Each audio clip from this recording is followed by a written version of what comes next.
Bem-vindo aqui para mais um vídeo que nós vamos conversar sobre nossa Bolsa de Valores. Ainda está em andamento a apresentação dos resultados para o quarto trimestre de 2023 e dessa vez nós temos a Caixa Seguridade. Anunciou proventos a semana passada, hoje é dia 26 de fevereiro de 2024 e nós trouxemos a informação. Agora vamos dar uma olhada nos resultados como um todo e o que nós vamos ter do ponto de vista de expectativa da companhia, principalmente para pagamentos de proventos, a partir de uma revelação que a companhia deu durante a teleconferência de apresentação dos seus resultados.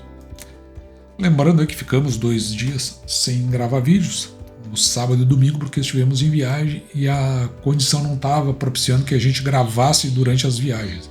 Coisa que eventualmente a gente procura fazer mesmo fora aqui do escritório. Mas agora voltando aqui para a questão, vamos dar uma olhada nas demonstrações financeiras padronizadas. A gente sempre gosta de olhar para esse documento, saltando já direto na página 5. Aqui nós vamos encontrar, veja, o patrimônio líquido da companhia. Ele passa agora a 15,5 bilhões, quase 12,6 bilhões. E aqui embaixo, na página 6, nós vamos encontrar o lucro líquido do período, que chegou a 3,5, quase 3,6 bilhões. Entretanto, desta vez eu achei mais interessante olhar aqui para o relatório da administração, que ele veio, a meu ver, mais completo, mas as explicações aqui são muito interessantes. Vou dar um pulo aqui na página 27, onde nós vamos encontrar as demonstrações contábeis e nós vamos ver basicamente aqueles mesmos resultados. A propósito, antes de saltarmos na página 27, você pode dar uma olhada aqui, por exemplo, na página 7, nesse documento, onde nós vamos encontrar o lucro líquido, mesmo que nós vimos lá atrás, 3,5, quase 3,8, e aqui ainda temos a oportunidade de tomar as receitas operacionais que nós vamos transportar para a nossa tabela de análise fundamentalista mais no final. Depois disso, então nós vamos saltar aqui na página 27 de novo, onde nós vamos olhar as demonstrações contábeis, principalmente no que diz respeito ao resultado consolidado, que é esse que está aqui, ó. Eu deixei já marcado em vermelho. E nós vamos encontrar então o patrimônio líquido da companhia, que eu gostaria que você visse aqui, ó, nota 18. Então ele passa aqui a 12,6 bi aproximadamente. Também temos a evolução do patrimônio líquido na parte do consolidado, esse que está aqui do outro lado, 12,3 no final de 22 e 12,03 no final de 2021. Quando eu disse 12, estou me referindo a 12 bilhões. E na demonstração do resultado, agora na página 30, nós vamos encontrar as receitas operacionais, aqueles 4,6 bi que nós vimos agora há pouco, só que veio num quadro resumido, e também o lucro líquido do exercício, 3,5 bi, quase 3,6. E agora, na página 46, nós vamos encontrar aqui como estava, por exemplo, o patrimônio líquido lá no ano de 2021. Veja que ele estava aqui, ó, em 10,5. Então ele sofreu um ajuste, aqui, principalmente na parte do consolidado, de 1,4 bilhões, então ele passou de 10,5 para 12,02, aqui no caso 12,02 bilhões, 0,32 bilhões. E esse é o ajuste, isso aí vai refletir em todas as análises que nós fizemos desde o ano de 2021 aqui no canal. Então é importante a gente saber essas modificações que a companhia ela sofre, depois, claro, ela apresenta para nós, e da mesma forma nós vamos encontrar essas alterações aqui agora para o ano de 2022, onde o patrimônio líquido era de 10,8 e agora ele passa no consolidado aqui para 12,3. E não só isso, nós tivemos também um ajuste aqui feito no lucro líquido do exercício. Veja que ele era de 2,9 bilhões lá no ano de 2022 e ele teve esse ajuste aqui de 56 milhões, passando então a 3 bilhões e 8 milhões. E por fim, neste documento aqui pelo menos, nós vamos olhar aquela nota 18, referente a essa alteração que teve com relação ao patrimônio líquido. Aqui você vai encontrar, eu não vou me aprofundar muito aqui, só quero mostrar para você que esse ajuste da avaliação patrimonial, então ele tem todas as suas explicações exatamente aqui nesse documento. Passando agora para a página 80, nós vamos ver aqui outros ajustes e avaliação, que é exatamente o que vai refletir naquela mudança que nós vimos agora há pouco. Tem aqui para os anos de 21, 22 e 23. Então a gente pode dar uma passada muito rápida na apresentação dos resultados para o quarto trimestre de 2023, mas vamos nos deter aqui mais na questão das perguntas e respostas. Uma informação interessante está justamente aqui na parte de execução estratégica, veja que chama de desempenho comercial, e se nós formos olhar aqui para esse comparativo, na parte do seguro vida, cresce 12,5% em relação a 22%, no habitacional 9,6%, no residencial 5,8%, no prestamista 5,1%, na capitalização 92% e no consórcio 33,4%. O que vem de relevante nisso? Veja que mais importante na parte de seguros é o habitacional com 3,2 bi, depois o seguro vida e por fim o prestamista, que até ele veio dando umas quedas nos últimos meses, a gente vem acompanhando mês a mês, por isso que eu não vou entrar muito, mas lá no final das contas acabou um desempenho interessante. Mas olha a contribuição aqui do consórcio, 15,4 bi. Caixa de Seguridade já está mudando a parte de apresentação dos seus relatórios, veja que era IFRS 4, onde então neste caso teria um lucro gerencial aqui com 3,5 bi, mas com as modificações indo para o IFRS 17, outro tipo de padronização, que é colocado pela SUSEP, aqui em termos de lucro líquido contábil, mais afinado com o que a gente utiliza para quase todas as empresas que nós analisamos aqui no canal, indo para 3,6, que é aquele 3,85, aqui só está arredondado, está vendo aqui, 3 bilhões 582 milhões. Nesta parte de seguros, veja essa tabela que está aqui embaixo, é a mesma que nós olhamos mês a mês, sempre comparando ali como está o desempenho, né, de Caixa de Seguridade consigo mesmo, mas também com BB Seguridade e o IRB. Um aspecto que não é abordado no relatório mensal, muitas vezes, é com relação à sinistralidade. Embora a Caixa até faça isso, né, os outros é que não trazem isso de forma muito consistente, mas aqui no caso específico, veja que a sinistralidade ela está em 21, que é a relação entre o que houve para se desembolsar em termos daqueles seguros que foram acionados e o total dos prêmios recebidos dentro do mesmo período. Isso é o que vai determinando a sinistralidade, a relação do que é pago com aquilo que está entrando.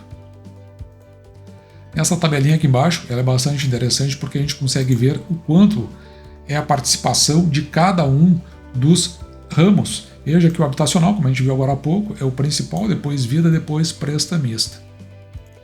E aqui na parte de negócios de acumulação, que ele fica dividido aqui entre previdência, consórcio e capitalização, eu chamo a atenção aqui primeiro que previdência é disparado, está à frente dos outros em termos de contribuição, mas em relação ao ano de 2023 caiu aqui 19%.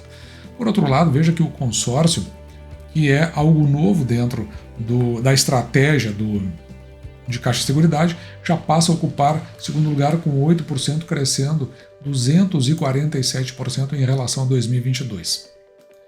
Mas, no geral, a receita operacional dos negócios de acumulação cresce aqui 33% no comparativo com o ano de 2022.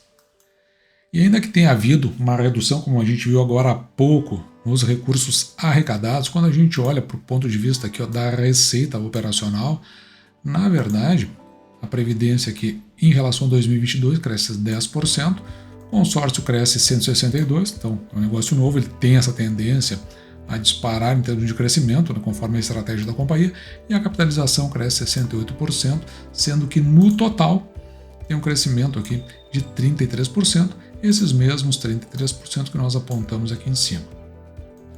Olhando para as despesas, veja que as despesas elas vão para 10,9%, ela cai em relação ao ano de 2022, isso quando nós estamos falando do índice de despesas administrativas. Já no índice combinado, despesas administrativas mais receita operacional, também tem uma queda aqui de 59,8 para 56,1.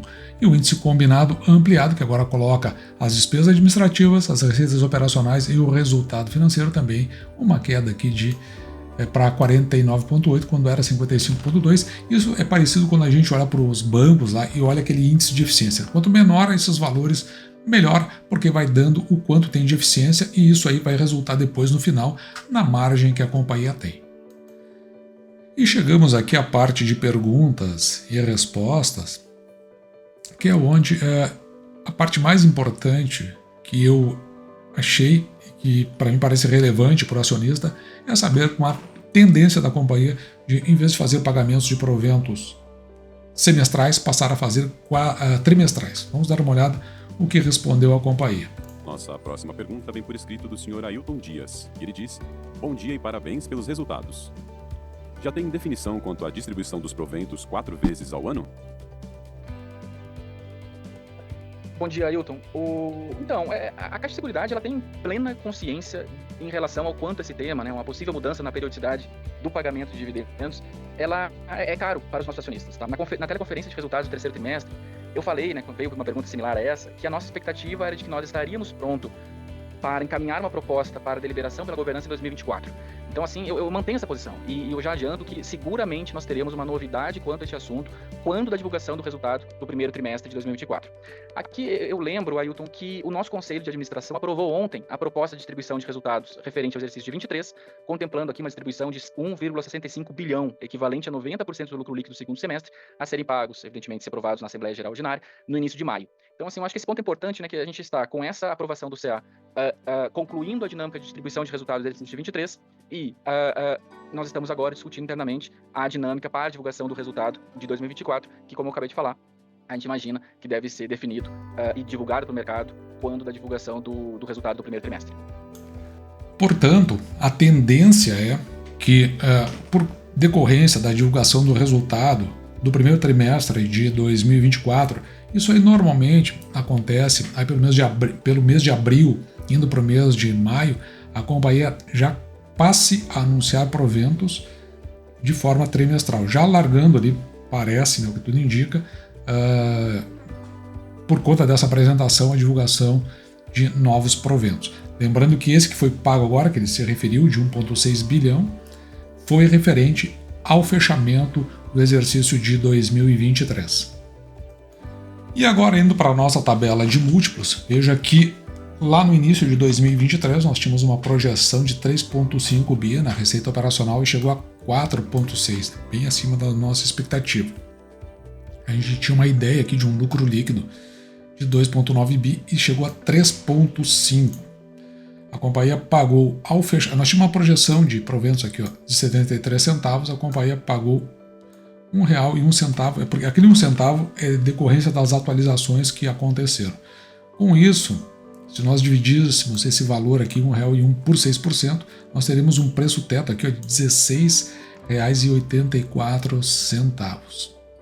E com o conjunto dessas informações, nós podemos até fazer uma projeção para o ano de 2024. Então, nós vamos considerar também, de novo, de maneira muito conservadora, o nosso juro real, até agora está inalterado, conforme o relatório do Boletim Focus. Isso aqui pode ir mudando ao longo do tempo, então a gente sempre tem algum cuidado em considerar essas análises aí por conta das variações que o mercado brasileiro está sempre sujeito. Mas nós vamos projetar aqui então uma receita de 4,9 bi lá no fechamento deste ano de 2024 e um lucro líquido de 3,7. Se a companhia mantiver esse payout, lembrando aqui que nós estamos tratando do IFRS, de 84,61%, então ela tem condições aqui de pagar R$1,06. Vamos dar uma olhada como é que ela vai se comportar em relação ao fechamento do primeiro trimestre, agora de 2024, o que pode indicar que a companhia pague ali em torno de 25 centavos por ação, com algum outro ajuste no meio da história, podendo até variar, mas eu não acredito que vai chegar indo na direção de 30 centavos. Então vou manter essa ideia mais conservadora aqui do canal. Se confirmado esse pagamento de proventos nessa ordem de R$1,06, veja que o nosso preço teto ele fica aqui em R$17,71. Na média dos últimos anos, e nós já alteramos aqui tanto a parte de lucro quanto a parte de receita operacional, conforme aquelas notas explicativas que foi dado lá no documento original. Então, Caixa Seguridade pagou aqui em média 97 centavos por ação, o que nos dá um preço teto de R$ 16,19. Veja que o preço teto, quando projetamos, R$ 17,71. Quando olhamos para o passado, R$ 16,19. Ao tempo que estávamos fazendo esse vídeo, a ação estava cotada a R$ 14,63. O patrimônio líquido, esse agora modificado, que nós vimos com os ajustes que sofreu, em 12,5. Se nós considerarmos o preço da ação, 14,63 dividido pelo valor patrimonial por ação, fica aqui em 3,49 vezes. O que quer dizer isso? Bom, aqui no canal, dentro do método que nós discutimos, quando está entre 1 e 2, nós consideramos que a ação ela não está nem caro nem barato. A partir disso a gente considera caro. No entanto, é importante que a gente considere que Caixa Seguridade advém da Caixa Econômica Federal e leva consigo um conjunto patrimonial, de forma que, neste caso, a gente entende até que está baixo, principalmente quando consideramos esse indicador para BB Seguridade, que é bem acima. Já o preço da ação, dividido pelo lucro líquido por ação em 11,65, significa aí que se comprar a ação a R$ 14,63 e em função do lucro líquido, não é dos proventos pagos, você vai receber em torno de 11,65, o que é bem alto, mas a gente faz uma consideração, a gente dá uma relevada, porque na verdade tem todo esse desmembramento e toda essa herança, então a gente sabe que é uma companhia que tende a ter uma variação muito significativa, provavelmente, nos proventos a serem pagos, já que os anos que a gente considera são muito curtos e a gente não tem como avaliar como a companhia se comportou no tempo anterior. Mas também é importante que, se vir a pagar esses proventos para esse preço da ação, nós vamos estar aqui nos referindo a um dividend yield de 7,26%, o que já é bastante acima dos 6% que nós procuramos. E no final eu sempre trago esse quadro comparativo, aqui no caso seguro a seguro. Nós já tínhamos avaliado essa questão para BB Seguridade e agora trazemos para a Caixa Seguridade. Você pode agora fazer o comparativo entre esses valores e, no caso de você estar interessado em companhias de seguro, nas que são avaliadas aqui no canal pelo menos, você vai ter condição aí de ter esses números, compará-los e ver a que melhor se enquadra com a sua carteira. Esse quadro eu publico sempre no Instagram aqui do canal, mh.investir. Mas o que está chamando a atenção sobre Caixa Seguridade é exatamente este caminho que parece que está adotando do ponto de vista de mudança de preço. Nós que compramos aqui a ação de Caixa Seguridade a R$ 8,00. Mas claro que evidentemente isso aí às vezes está muito vinculado ao mercado, ao momento do mercado e como se comporta a nossa economia, principalmente com relação às medidas que são adotadas do ponto de vista governamental. Mas em estando a andar nessa direção de mudança de preço, é provável que a gente comece a comprar aqui no canal as ações de Caixa Seguridade acima daqueles valores que nós estamos acostumados, entre 8 e 9, chegando ali perto dos R$10. Mas nós vamos avaliando, já que essa é uma ação que consta aqui na carteira do canal como de oportunidade. E também, se ela disparar muito e ficar pouco acessível, também não vai ser nenhum problema nos desfazer dela para comprar de outras companhias que possam estar se oferecendo nesse momento. Dito isso, vou ficando por aqui, eu espero que você tenha gostado. Me despeço de você, desejando que você fique com Deus e deixando, como sempre, o meu grande abraço.